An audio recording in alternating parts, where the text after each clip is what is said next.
Hello, this is how you create a module using Canvas LMS. So first we're going to go to the course, and we're going to go down to modules,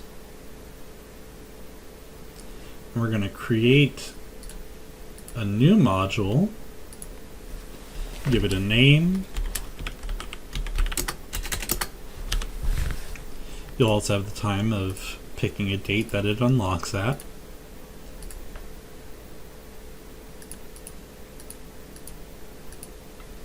And you can go ahead and publish, add a new one, or go over here and edit the settings.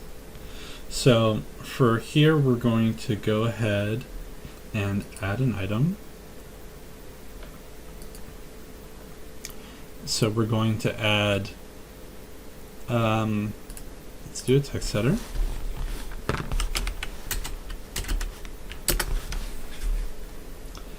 And we're going to add that item. Now let's do a second text header. And here you can make an assignment, quiz, page, discussion, or whatever you need it to be. And from here you can move it around.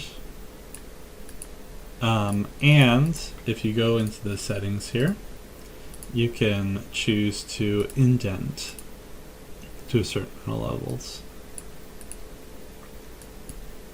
Alright, I hope that was helpful for you guys.